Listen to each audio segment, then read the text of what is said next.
ಮಾಡ್ತಾ ಇದ್ದಾರೆ. ಅವ್ರ ಹೇಳಿಕೆ ಇನ್ನಷ್ಟು ಪುಷ್ಟೀಕರಣ ಕೊಡುತ್ತಾ?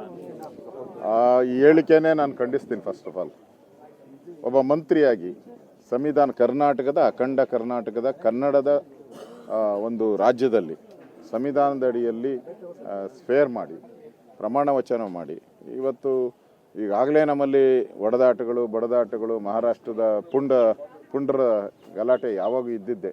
ಪ್ರತಿ ಸರಿನೂ ಕೂಡ ಅಲ್ಲಿನ MES ಸಂಘಟನೆ ಇಲ್ಲಿ ಬರೋದು, ಇಲ್ಲಿ ಗಲಾಟೆ ಮಾಡಿಸೋದು, ಅಲ್ಲಿ ಸ್ಟೇಟ್ಮೆಂಟ್ಗಳು ಕೊಡೋದು ಎಲ್ಲನೂ ಕೂಡ ಮಾಡ್ತಾನೆ ಇದೆ ಪ್ರತಿ ಸರಿನೂ. ನನಗನ್ಸುತ್ತೆ ಅವರು ಸ್ಟೇಟ್ಮೆಂಟ್ ಕೊಟ್ಟಿರೋವಂಥದ್ದು ವೋಟ್ ಪಾಲಿಟಿಕ್ಸ್ಗೋಸ್ಕರ, ಮರಾಠ ವೋಟ್ ಇದೆಯಲ್ಲ ಆ ವೋಟ್ ಪಾಲಿಟಿಕ್ಸ್ಗೋಸ್ಕರ ಪಾರ್ಲಿಮೆಂಟ್ ಚುನಾವಣೆ ಬರ್ತಾ ಇದೆ, ಒಂದು ಬೆಂಕಿ ಹೆಚ್ಚೋಕ್ಕೋಸ್ಕರ ಕೊಟ್ಟಿರೋವಂಥದ್ದು. ಇದರಿಂದ ಕರ್ನಾಟಕದ 7 ಕೋಟಿ, ಅಲ್ಲಿರೋರು ಒಂದು ಸ್ವಲ್ಪ ಜನ ಇರ್ಬೋದು, ಆದರೆ ಕರ್ನಾಟಕದ 7.5 ಕೋಟಿ ಜನ ಇರೋದೆ ಅವ್ರ ಮನಸ್ಸಿಗೆ ಮಂತ್ರಿಗಳು ಒಂದು ರೀತಿ ನೋವು ಮಾಡಿದ್ದಾರೆ. ಇದು ಒಳ್ಳೆಯದಲ್ಲ. ಒಬ್ಬ ಮಂತ್ರಿಯಾಗಿ ಈ ಥರ ಹೇಳಿಕೆ, ಮೊದಲೇ ಪ್ರಾಬ್ಲಮ್ ಇದೆ, ಡಿಸ್ಪ್ಯೂಟ್. ಇದನ್ನು ಮಹಾರಾಷ್ಟ್ರದವರು ಉಪಯೋಗ ಮಾಡಿಕೊಂಡು ಮುಂದಿನ ದಿನಗಳಲ್ಲಿ ನಮ್ಮ ಮೇಲೆ ಖ್ಯಾತೆ ತೆಗೆಯೋಕ್ಕೆ ಇನ್ನೊಂದು ಅಸ್ತ್ರವನ್ನು ನಾವು ಅವ್ರು ಕೊಟ್ಟಾಗಾಯಿತು.